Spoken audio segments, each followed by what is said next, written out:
Little children of all different ages should not be given the responsibility to protect themselves. My biggest dream is to stop child pornography.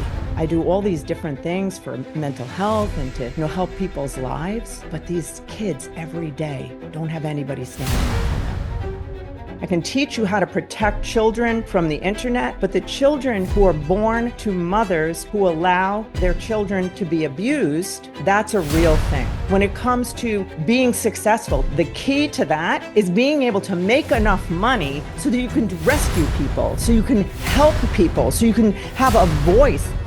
I cannot tell you how many stories I have heard, how many things I have investigated that children don't tell. So it's very important that you are alert. The purpose of this podcast is not to bring tragedy, fear, terrible trauma that comes from hearing about such horrific abuse that happens to children.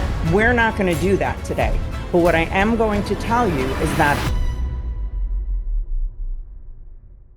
Hey guys, how are you today? It is Alison from Alison Answers. Today is a rather serious podcast, and it is based on a program that I started a very long time ago it was in the 2000s, and the program was called Not on My Watch.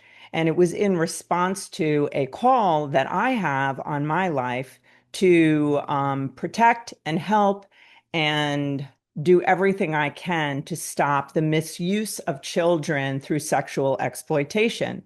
One of the things that I am positive of is that although all of us talk about how it's horrible and we can't put up with this and all of that, most of us feel like there's nothing we can do about it. And I understand that because I had the unfortunate yet fortunate experience of investigating and looking into what is actually happening. I can really be honest, it was vicariously traumatizing to me during that period of time. It made it so that it was difficult for me to sleep at night. It made it so that it was so hard to do the work that I wanted to do. I continued to do it. But even as I say this now, I feel sick to my stomach.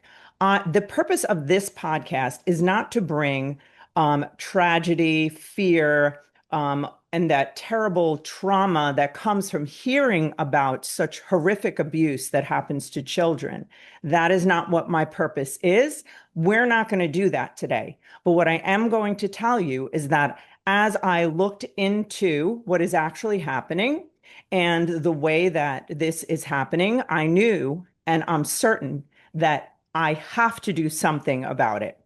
I am eliciting anyone who also would be willing to do something about it to join me in not, we hear all these different things about join me in the fight, let's raise awareness.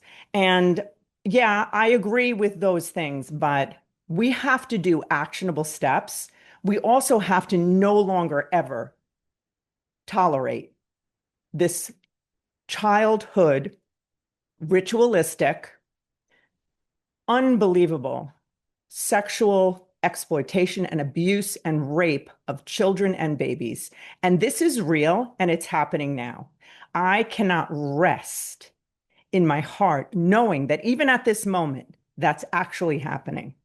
So, what can I do? What can we do? One of the things I know, and that is definitely something we can do, is we can teach. I can teach people how to be on the lookout, not just aware, using actionable steps to ensure the safety of children, not just our own children. People who are listening to this and who are outraged by this very often are parents who are really looking out for their kids. The children who are usually in danger are the children who are not dressed properly for the weather, the children whose hair is messy, the children who don't have parents, the children who are not properly cared for, the children who are hurting and sad and look that way, the children who don't are neglected. Those are the children that are at most risk. And I can explain to you in a very simple manner, the way that it works. The way that a pedophile can have access to children, there are several ways they can do it. They are going to be people who are attracted to children or drawn to children. So you will find them in places where children are. So it's very important that you are alert, not scared, alert. Notice if somebody is there watching children. Notice what's happening around you. So the thing that works for them is only secrecy. Because if they can keep people from knowing that this is happening, they do that. That is how they groom. That's how they do the whole process. And there are so many things that I'm going to begin to talk about and teach people, as many people who will listen. It's not just stranger danger. It's not just don't get in the car. It's not just all the things we teach children to say no. I want you to think about for one moment of a little baby or a little toddler. Can you manipulate them as an adult? Do you know how to intrigue them? Do you know how to move them from one place to another, to appeal to their senses? That is my point. Little children of all different ages should not be given the responsibility to protect themselves. They need adults around them that aren't their parents, that are also other people at the playground, in the store, all around that notice what's going on. And you're better off doing something about it, noticing it. And I've done things like take pictures of license plates when I see a man with a baby. There are things in certain ways that the baby's crying and screaming. And I ask the man, is that your child? I'm like, are you okay? And you know what? That's a bold move. But if we don't do that, who will? So I would appeal also to parents that if somebody comes up to you and let's say one of your kids is going crazy or whatever, and, you know, and someone says something to you, be gracious and understand that they're looking out for a small child to ensure that they're safe. So if we can begin to develop in our society a group of people, a large amount of people who are saying, I will not tolerate this, but also do not look the other way. If something doesn't look right, if a child is with someone that just, and they seem off, do something about it. Ask a question. Tell a store manager. Do something to ensure that this child is safe. Take a license plate. Get a picture of the kid. So who knows if they've been stolen and taken somewhere. So there's so many variables involved here when it comes to protecting children. The number one thing is that it is our responsibility as adults to notice kids who are neglected, notice kids who maybe don't have a lot of parenting going on around them, and make an extra effort to look out for them. That's one of the things I've done in different neighborhoods I've lived in. I could kind of see who would be a target of something. You can see it if you want to see it.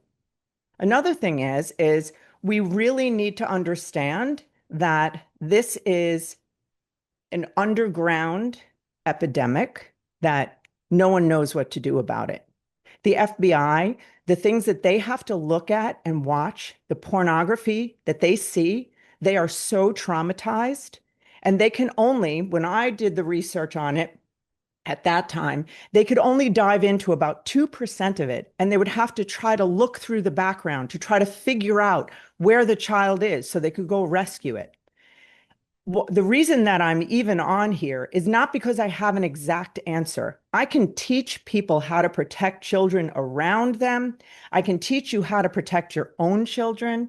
I can teach you how to protect children from the internet. But the children who are born to mothers who allow their children to be abused, that's a real thing. That is not a fake thing.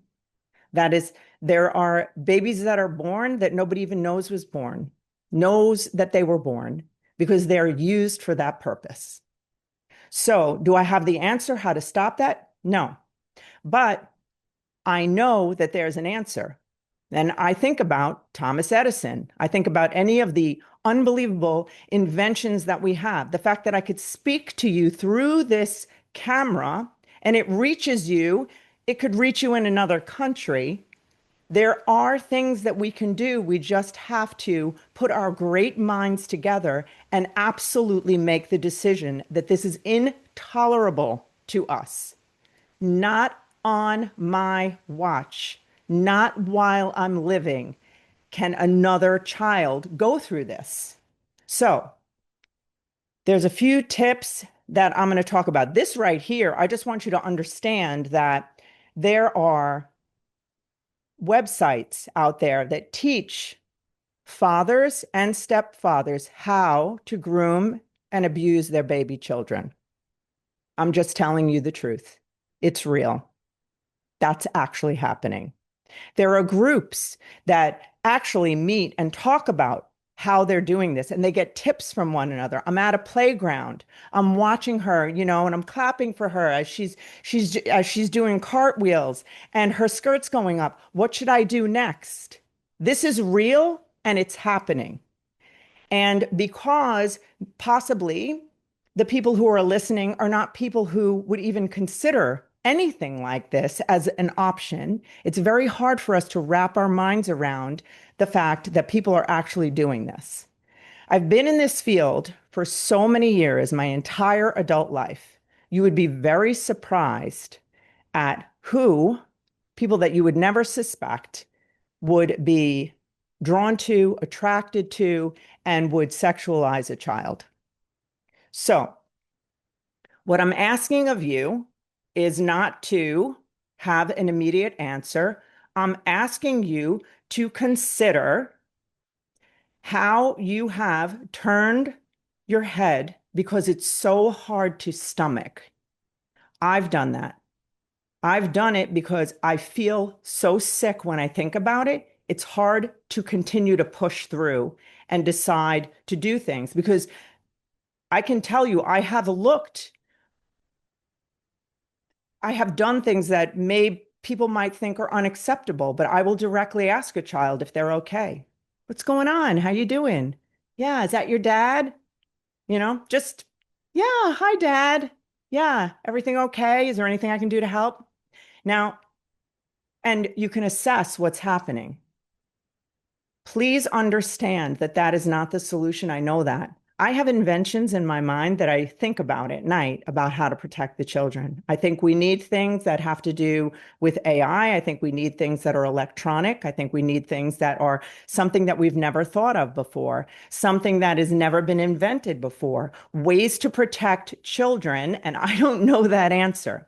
But one thing I do know is that there are people like Love 146. They are out there rescuing children who are being exploited and prostituted for money and their babies and their young little children. So we know that's true. So one of the things we can do and what I plan to do after I just did that incredible ride, 39 miles to fight cancer with the Miami Dolphins, it was so wonderful and bittersweet because suddenly it just hit me so hard. I was like, oh my God, this could be happening for these children. We could be they made it raise $100 million. We could be doing something like that. There's fundraisers everywhere. People do walkathons for everything. But how come we don't see anything for kids? And I was like incensed. I'm just being straight talk with you right now, just as real as I can be. I was like insulted and the nerve of me to be insulted. And I'll tell you why. I'm like, how come nobody does this for, you know, uh, baby and child pornography? And then I'm like, Alison, are you kidding me? How come you don't do it? Like, we're so quick to say, how come someone doesn't stop this? How come this doesn't stop? Because you want to know where it is? It's us. Nobody's going to rescue these children but us. No one. So to me, when, it comes to making money, when it comes to being successful, to me, the key to that is being able to make enough money so that you can rescue people, so you can help people, so you can have a voice, so you can do things that are going to be hard to do if you don't have the cash to do it. So basically, what I'm looking to do is, and I pray every day for it, that I would receive enough money that I could establish some unbelievable invention. But the time is now, whether you have the money or not, no matter what it is, we have to be the people on the lookout. So there's very, very, very important things to know. If there, first of all, someone cannot abuse a child if there is not secrecy. Their number one tactic, the number one way to abuse a child is in the dark. So, one of the things that we can do is we can remove the darkness, remove the secrecy. So, we begin with our young children, and it begins from birth. Our children and helping any child that you know establish a type of a relationship with them that they can tell you anything. Now, I'm speaking to parents.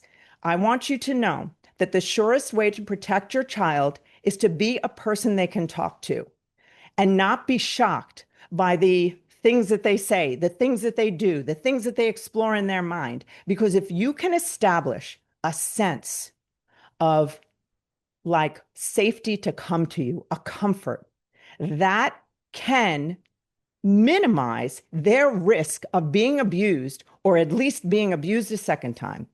I cannot tell you how many stories I have heard, how many things I have investigated that children don't tell. And I'm going to tell you why they don't tell. Because when children have told, they're not believed. When children have told, the parents freak out and they're like angry at the child. The parents are more upset than taking care of their own kid. So one of the things we have to do is become the rock for children. So I have established that in a lot of different places that I have lived. When there is a kid in my neighborhood that I live in, I make sure I'm an adult in their life that's safe. And I'm not talking about inviting them into my house, which could be weird. It's just, hey, how are you doing today? What's going on? And I have done that over the years and created incredibly special, kind, good relationships with kids, just in case they ever needed to tell me something. And believe me, they would tell me things. And it is a way to begin a ripple effect of protection. With our children, we never want to establish anything with them that they should feel ashamed to come to us. Very, very important. The next thing is that you want to make sure that as a parent, that if you can ensure that you're the pain in the neck parent, you're the one, I would be the parent that went on the bus. And I'd go, is there anyone else on the bus watching the children? When does my child get dropped off? Are you the only person on the bus when they're dropped off? And then I would also be the parent that wouldn't even let them go on the bus. If I was going to bring my child somewhere to an event or something where I wouldn't be there, I would say, well, when they need to go to the bathroom, who takes them? And they'll say, oh, one of us. I say, do they go with a group or do they go with one person? So now these are the questions that are important to ask. This is to protect our children and the children that we know from sexual abuse or being fondled or anything inappropriate in these different places, public schools, which it happens. Trust me, it happens. Churches, it definitely happens in churches. I am telling you that. You just do not blanketly trust people just because they're in church. Okay? Churches, synagogues, every place your children go. So this is one level of protection. And the deeper level of protection that we need to somehow be involved in is the children who never are out there and maybe they're not even going to school. Listen, I homeschooled my kids and I believe in homeschool really a lot. I think it's valuable.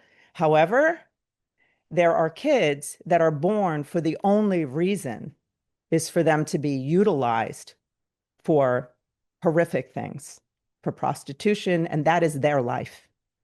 They're born for that. It is a very, very real thing that's happening, and we have to stop turning our eyes away from that. I am not here to bring some sensational thing out there like every news station across the world. It's incredible what we are bombarded with. So, what I would like to utilize this as is not something like, oh my God, this is terrible. What are we going to do? I feel that. But instead, to take that and utilize it and transform it, reframe this into actionable steps. Okay, I don't know what to do, but how can I do something? And there are a lot of ways that you can just by looking around. What I can ask you to do is look out for, I am, no matter what, I'm going to prepare and start a fundraiser. And it might be involve bicycles, it might involve walking, it might involve just getting a lot of people involved. Even if it's 20 people, let's start. Because what else are we going to do? I recognized at the Miami Dolphins fundraiser is that they started out with 400 people and now they had 7,000 and they have raised all this money. So if we can take different, large programs and ask for their help and ask them, and then also connect them to people who are actually in the streets and rescuing children in the darkest corners of our world, then let's do that. And let's do as much as we can and be the people who say, no, not on my watch. So, although this is a lot of scattered information today, I can provide for you a lot of everything's for free. I want nothing for it. So, what I want to explain is that if I can go to a school for you, or if I can go to a mom's group for you, or if I can talk to any group of people who need help protecting children, I'm happy to do it. At least I can put action into what I'm saying about not on my watch. So, going forward, I ask that you would please, wherever you are, keep your eyes open and aware. Don't be looking at your phone. If you hear a kid crying, or if you look at a kid and they look like this, like that, like they're numbed out, usually there's a reason. They could be tired. That's true. But don't discount. Also, notice what you feel in your body. If something feels off, notice it. You may not be able to do anything in that exact moment for that person in the moment, but you could get their license plate. You could notice if there's some child missing. You could take the time to say, you know what? If we all said this one common thing, we're here for love and light. We're here to give. We're here to succeed. We're here to do the things we're doing on this earth. However, not on my watch. We have voted with our feet and with our action, and with me included. We have voted that children and babies, the innocents that don't have a voice, don't really, we just look the other way. How come? I know that when something is so gross and so evil and so hard to stomach and believe that it's possibly true, it's a lot easier to look the other way. It is. I cannot even tell you how traumatized I was when I was researching this and speaking in churches and going to, you know, talk to different groups of people and to educate parents. This was my passion. And I remember when I signed up for Arate, or I applied to Arate, and they were gracious enough to take me. I remember part of my application was they were like, "What is your dream? Like, what is your vision?" And I didn't want to say it because it's kind of like a secret. And I said, "My biggest secret, my biggest dream is to stop child pornography." And it has been it gnaws at me. I do all these different things for mental health and to, help people's lives. But these kids every day don't have anybody standing up for them. So, do I have the answer? There's probably many answers because usually with a serious problem, there's a lot of different solutions. But we can move the needle every day if we make the choice to.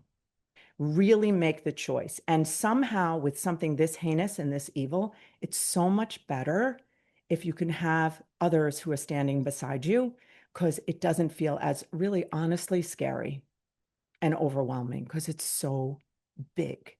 But the truth is that love, light, integrity, people who will not allow this on their watch, that is stronger than any evil. So, and a lot of that evil has a lot of money backing it up. So let me tell you straight, there's a lot of unbelievably great, loving, kind, generous people with a lot of money who would want to help this. And I'm going to do everything I can to see if they'll help us. And that's all. This is I'm just being myself, my real self on this podcast, just sharing with my incredible listeners who continue to just be here. I appreciate you so much. I want to thank you so much. I would really super appreciate if you would follow me, like, subscribe on YouTube. I know that I am listened globally, but my actual YouTube channel doesn't reflect that, or even my social media. And my social media is not about being liked. It's not about attention. It's about helping as many people as I can before I hit my own grave and multiplying that. So if you know anyone or any of my videos really hit you, or they make some impact on your life, or you know someone that they will, please, all I ask is that you share that. Share. I only want to go viral with people who actually will be transformed and it'll make a difference in their life. This is not for me. I do not monetize any of this. I don't monetize my book, don't monetize my podcast, but I do own counseling centers. So that is monetized.